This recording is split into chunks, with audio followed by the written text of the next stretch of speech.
Hello, welcome to the Goonz podcast for your latest and greatest on sports, politics, and entertainment. Don't forget to follow us on YouTube, Apple Podcasts, Instagram, and Twitter at the Goonz podcast, TheGoonz podcast. Thank you and enjoy. Hey, welcome to the Goonz podcast. We got a new episode coming out today. The whole crew's back together except for our boy David Abraham, who was on vacation.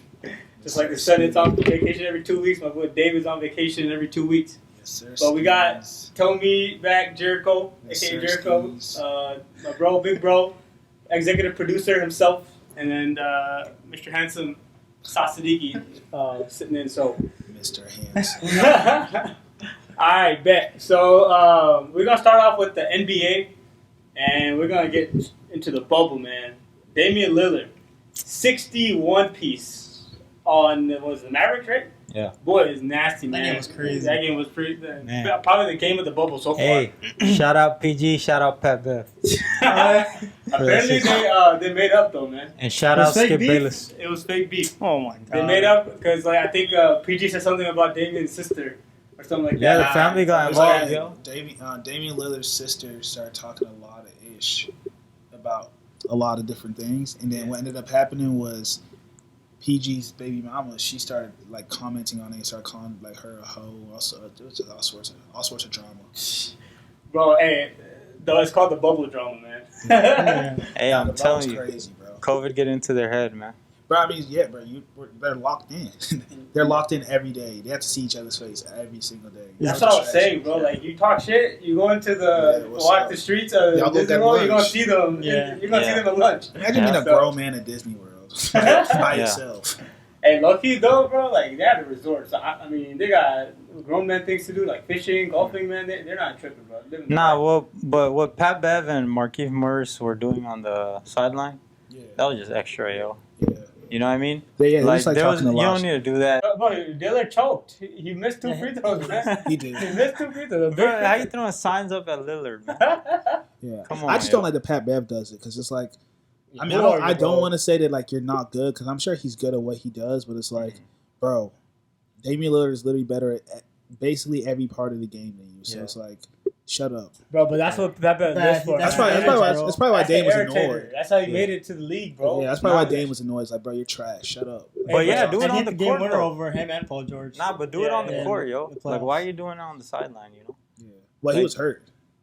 It's all fun and games, man. Come on. If somebody choking on the free throw line, you ain't gonna freaking mark. But I think Damian Lillard sort of understood that, and most of his like what he was going at was like people like Skip Bayless and the media. Yeah. No, bro. Skip Bayless had been talking shit for that whole week. Yeah. And so I think he was going more at that because apparently Skip and him had a call, like an hour-long call, sort of beefing it and discussing that whole issue. Yeah. Because he basically was saying that Lillard isn't a face of the NBA, and that he has no right to say things like, "Oh, he's not going to join the bubble if the Blazers don't have a chance to." He's not big enough to say that. He's not big enough to say that. And hey, but Damian Lillard responded. Put some respect on my name, bro. 61, right? Yo. That was he's a really good in the NBA, bro. He's a really good in the NBA. The craziest thing is, I told you I don't want Dame to make the playoffs. See, y'all didn't want to listen to me. Y'all talking about Zion like I don't want to see Dame. I'll let anyone. I don't want to face him. But now I low-key want to see. I don't because I don't want LeBron to face Dame. But I want to see who Skip would probably have to root for LeBron if they played Portland in the first round. Like, I want to see that. Skip wants the Blazers to be in the first round. No, Skip Bayless is left in a weird position. Yes, he hates LeBron. He hates Lillard. Did you see who did he vote for? Skip did the same thing. You know how Skip finds everything wrong with LeBron? He did that to Dame today. Like the 61-point game, he was like, I mean, it was good for 46 minutes, but like, it wasn't a great game because look what he did here. And he did. I'm like, oh, that's what we're about to do. So you're about to start doing that to Dame too now? Bro, like Skip Bayless, you gotta understand. This man made his career hitting off LeBron James. He's a troll. So this is gonna be his Can't moment. take him serious. You go beef with Lillard, but the beef with LeBron with Skip is different, man. Yeah, I think he's gonna be going for the Blazers. I was surprised Lillard he wants LeBron to face the Clippers because he knows the Clippers have a better team. He's definitely gonna root for LeBron in the first round. Oh yeah. He wants him to beat the Clippers. Or the Clippers to beat LeBron. Yeah. But I was surprised Lillard actually entertained Skip Bayless. Like, you called him for an hour. Bro, Lillard was going at everybody, bro. He went discussing at anybody that went at Lillard on Twitter or anything like that. He was clapping back, bro. Like he was not. But just let your game talk. I mean, he don't need to talk. He let the game talk. That's typically what he does. He just lets his game talk. They're in a bubble, bro. There's no distractions now. Yeah, that's true. And like imagine, like you're just in your hotel. Like, don't tell me you're not on your phone. All you're gonna see is, man, Skip Bayless saying this, It's like, damn, like shut up, bro. Yeah, you literally go home. That's all you got. You're gonna be reading those mentions. Yeah. And he's been on one, bro. But hey, we're talking about them being 8 seed. It's not a lot. Yeah. Because they still got a play-in. I just don't want them in the play. If they get the 8 seed, I'd be pretty. If they get the 8 seed, I think they'll make the playoffs. But I'd rather see them. Let's say if it's like the Suns, bro. Suns are hot right now. The Suns got booked for 2 games. The Suns would have to beat them twice, bro.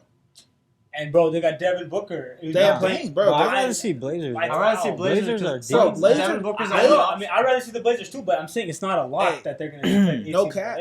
The Blazers have probably like the 3rd or 4th best roster in the West. I don't care what anyone said. Like, they're top 14. 1 through 7. It's different. And then after Gary Trent has gone off, I think, bro, but they got serious defensive concerns, man. I'm telling you. They do. Dame, CJ, Melo, Collins, Nurkic, Whiteside. Off the bench. Gary Trent. You didn't remember Gary Trent? I mean, he's going to be off the bench. No, he's starting, bro. And then over John Collins.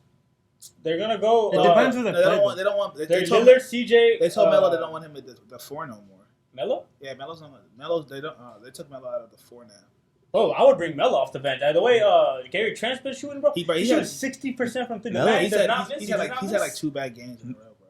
No, I mean that's because like the defense are focusing, but I mean still like he's been going off, man. Yeah. Like he's not better. Last game he had like 6 threes. He's not better. Melo hit the biggest shot of the game. People were talking about Dame. Melo hit like in the last couple of minutes. Melo hit some big shots. Bro. Clutch Melo is back. It's so irritating. I kept telling. I remember I texted my roommate last semester because me and him got in this big like argument with one of his friends. Because they were talking about Melo, and they're telling me how like Melo isn't good, and I'm like, bro, you just like memes too much. Because he was naming players. I was like, we were talking about just random players like on the Knicks. He'll be like, what? Kevin Knox is definitely better than Melo. I'm like, are you dumb? Like Kevin Knox is ass. You definitely don't. No, I like Kevin Knox. You definitely don't know what you're talking about. So actually, I texted him. I was like, hey, tell him you owed Melo an apology because the Lakers should have signed. If the Lakers had Melo right now, bro. Man. Bro, I'm not gonna lie. The Rockets tried to end Melo's career because they gave him 7 games. He didn't work out. I mean, I think that's why everybody kind of like wrote him off because the Rockets kind of did that first, where they just kind of signed him and threw him away, and the NBA really didn't look at him again. But you can't tell me that there is like they're not 50 people on the earth who can play basketball better than Carmelo. Melo is Melo, bro. There might not be like 20 on us. No, that's probably 20. Well. No, but don't you think that like when you have Lillard, CJ, and Melo, it's like a little bit like too much. Not like you need to have like spot up shooters instead. Like and Melo kind of wants the ball in the post a little bit more ISO, and CJ wants to do the same thing. Lillard wants to do the same thing. So I think like Trent kind of gives you like a little bit of like a compliment to CJ and Lillard. I mean, but Nurkic also wants the ball in the post. I mean, these are good problems that Blazers are having. I think Melo's strict role now is just Melo's not like it's not like Melo's like he asked for the ball in the post a lot though. Yeah, like he wants that ISO. I don't know why he wants that. But I mean, that's only like why does he want 6-7 times a game. But it's not like he's getting the ball. He doesn't ask for the ball every like. Yeah, I mean 7-8 times a game you'll give Melo the ball. Yeah. That's the point of having him on there if you're not going to give him the ball. And then you got to look at the other end because if they play the Lakers, Melo got to guard Braun. I mean, I don't know about that one either. Who's going to guard Braun? That's true. Yeah, Gary Trent has to guard him. But Gary Trent's small, bro. That's why Whiteside going to have to play in that game. That's my only concern with the Blazers. Their defense is just atrocious. Yeah. I mean, they got players that can guard AD, like Whiteside and Collins. Whiteside can guard him. I mean, like they could match up a little bit, but there's no matchup for LeBron James. Bro, even Lillard. AD will eat every one of these boys alive, bro. Yeah. I mean, even Lillard and CJ, I wouldn't say they're elite defenders. They're mediocre. So their perimeter defense, I think, is pretty lacking. Their defense is built for Whiteside, bro. It's literally just it's just a highway to Whiteside. Block it. Yeah. That's hey, but I'm gonna go out on a limb here, man. What? I think the Suns are gonna be 9th seed. Okay. In the play-in, they're gonna win that first game. The second game, is going to come down to Book and Dame, and I think Book's going to hit the game winner for them to get the 8th seed. I just don't know, man. I've been watching the Suns play, bro. Like, they don't have defensive concerns that the Blazers have. They're playing solid defense on the perimeter. Yeah. DeAndre Ayton's been blocking shots. They've been playing good team defense. My prediction is I think the Suns are gonna. They're gonna steal that 8th seed. I think it's gonna be like playoff-like games, and it's gonna be super intense. And I don't think Booker is stepping up. All you gotta do is double down on Booker. You just double down. Come on, man. They doubled him, and he still got over. Going to PG, it's a bad shot. Yeah, everything's a bad shot. Yeah, but he can't do that on a long stretch, in my opinion. But like, who's gonna guard him on the Blazers? Especially when the I'm not saying they're gonna beat the Lakers or nothing. I'm just saying they're gonna beat the Blazers for that 8th seed. I don't think the bench matches up either. Like I think the Portland Blazers bench is just gonna completely outscore the Suns bench. The Blazers have a better bench, but yeah, I mean the Suns, they got some sleeper players, man. I'm telling you, like Booker, Kelly Ayton, Oubre, Rubio. Actually, when they played against Paul George and Westbrook, Rubio was winning some of those matchups against Paul George and Westbrook too in the playoffs. Like he's got that playoff experience. Bruh. They're coming in. He just put Rubio in the same sentence as Paul George and Westbrook. Did you not watch? We're about to turn this off. Did you not watch the playoffs with Rubio and Joe Ingles when they destroyed my Paul boy George? Rubio, they literally facts. leave this guy open like Ben Simmons on the 3. Nah, Rubio be shooting. Hey, he could shoot it better than this. Don't. Nah, bro. Hey, you really just compared rookie Rubio to Ben Simmons? Yeah, come on. Nah, I mean I'm talking about on the 3. You put him in the same sentence as Westbrook. Rubio be shooting now. Hey, do we not? Form, but he still makes it. Bro. Yeah, I still don't believe in the Suns, bro. I'd rather take Blazers. Yeah. I mean, they're obviously they're the obvious pick, but Blazers got Melo and Dame, bro. The way D-Book is playing, because look, man, they're gonna have like the little bubble MVPs and bubble all-team players. Dame is too hot, dog. I think Booker's up there too, man. Yes, I mean, I'd probably give it to Booker just because he's undefeated, so I'd give it to him. Dame is hot, man. I'm telling you, man. Bubble MVP. 360-point game. Who do y'all got bubble MVP? I got TJ Warren. No, I call him MJ Warren, bro. Hey, so there's been like interesting theories about why all these players are emerging in the bubble. I mean, they're saying that just because of that whole crowd pressure. Like, having a black screen behind is really helping the shooters because their depth perception. Did you see there's a lot. I mean, people are saying that a lot of the reasons you're seeing like good shooting percentages and everybody sort of making their shots is because their depth perception is not impacted because there's no crowds and audience and seats in the background. So what do y'all think about that? I mean, it makes sense. I think there was like the interview with some shooters and they said that black screen is definitely helping them in the back. Yeah. And then there's the fact that there's no fans. Yeah.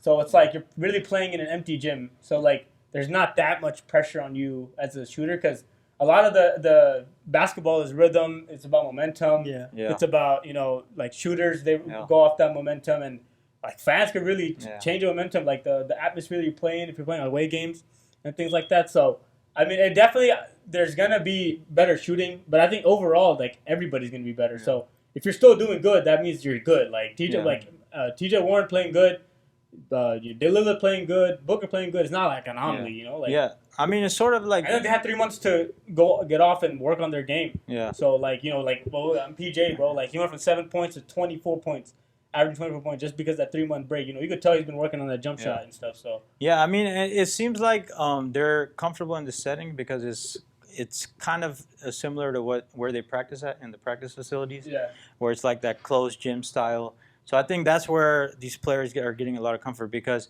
if you compare that to an in-game situation, it obviously has an impact on your psychology. Yeah. Right? It is a different approach. Your anxiety levels are different. So I think now players are a little bit more comfortable. Yeah. And there may be something there about the whole depth perception thing. Because I think this is great for young players, especially because you're gonna gain that confidence for the next season. These guys these young players are getting opportunities to play right now, and they're scoring crazy amount of points. Like it's gonna translate next season into even better and more better stats for them even when they're playing with the crowd because you got that confidence, you got that in-game experience. So I think it's gonna be even better. Yeah. So